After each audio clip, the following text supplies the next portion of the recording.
మేధస్సు యొక్క శక్తి ఈ రోజుల్లో క్షీణించిపోతుంది. పూర్వం ఉన్నంత ఉండట్లేదు. క్షీణించిపోతుంది. ఎందుకని? మతిమరుపు ఒక వ్యాధి రూపంలో ఇప్పుడు ఉంది. అల్జీమర్ అని, అదని, ఇదని ఒక వయసు దాటాక మతిమరుపొచ్చేస్తుంది.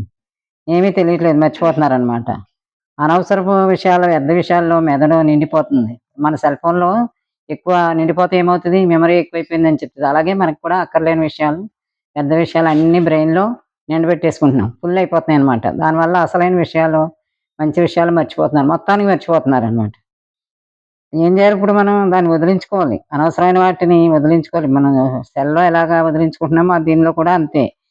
ఏ జ్ఞాపకాల్లో అనవసరమైన వాటిని విషయాలు ఎక్కువైతే జ్ఞాపకశక్తి కోల్పోవడం జరుగుతుంది. ఇప్పుడు ఎక్కువ జరిగేది అదే కదా!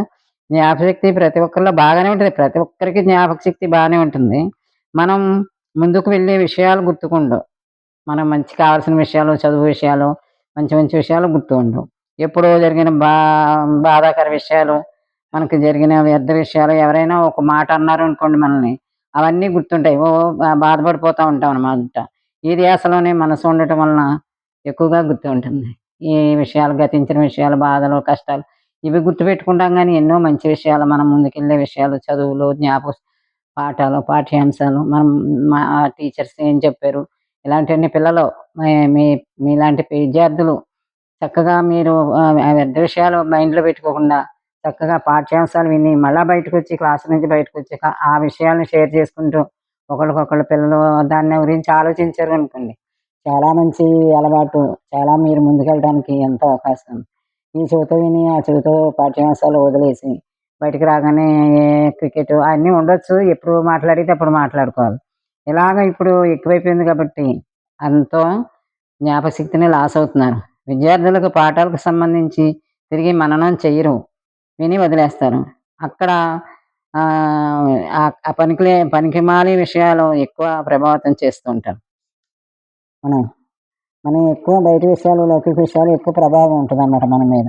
ముఖ్యమైన విషయాలను మెదడులో బాధ్యతగా గుర్తుపెట్టుకోవాలి.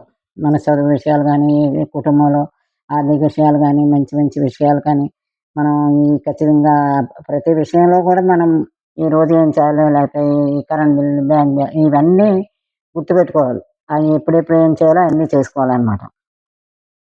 మనసును మంచి వాటి మీద నిమగ్నం పెట్టుకోవాలి. మెదడులో ఈ విషయాన్ని కరెక్ట్‌గా మనం గుర్తుపెడితే మెదడు మనకు చక్కగా గుర్తుపెడుతుంది. జ్ఞాపకం చేస్తుంది. అప్పుడు మనసేమో అందుకని సమయం వచ్చినప్పుడు ఆ పనులు చేస్తుంది. మరి అలా కాకుండా ఈ విషయాన్ని గుర్తించకుండా మనిషి సాధించలేనిదుండదు. గుర్తుపెట్టుకుంటే మనం మెదడుని ఎలా ఉపయోగించుకోవాలి, ఏ విషయాలు పెట్టుకోవాలి, దాన్ని ఎలాగా చేసుకుంటే పూర్వం అలా చేసేవారేమో అన్నీ కరెక్ట్‌గా ఉండేవి. ఇప్పుడు విషయాలు ఎక్కువైపోయి అన్నీ మర్చిపోతున్నాం అని చెప్పుకుంటూ వస్తున్నాం అనమాట. ఎలాగంటే మరి ఇప్పుడు కూడా చాలామంది గొప్ప గొప్పవారంతా ఇలా సాధించిన వారే. మెదడుని చక్కగా ఉపయోగించుకుని, దాన్ని మనసుకు జోడించి, చక్కగా పనులు చేసుకొని సాధించిన వారే. ఇలాగా ఈ ఆధ్యాత్మిక విషయాలు, పరమాత్మ విషయాలు, పిల్లలైతే పాఠ్యాంశాలు ఇవి మెదడులో ఉంచుకోవాలి. ధ్యాస ఉంచుకోవాలి. లక్ష్యం ఉండాలి. అప్పుడేమవుతుంది? జయాలు మనయే. ఈ జ్ఞాపకశక్తి అనే దాన్ని మనం చక్కగా వినియోగించుకుని, పిల్లలైతే చదువుల విషయంలో, పెద్దలైతే ఆర్థిక విషయాల్లో గానీ, కుటుంబ విషయాల్లో కానీ, మంచి విషయాల జోలికే వెళ్ళాలి. అనవసర విషయాలు దాన్ని పట్టించుకోకుండా వదిలించేసుకొని బ్రెయిన్‌లోంచి తీసేయాలి. మెదడులోంచి తీసేయాలి. బాధపడే విషయాలు అస్సలు ఉంచుకోకూడదు.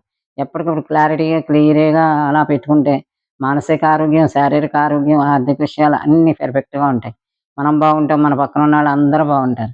ప్రతి ఒక్కరు ఈ విషయాన్ని ఇది ఆలోచించండి.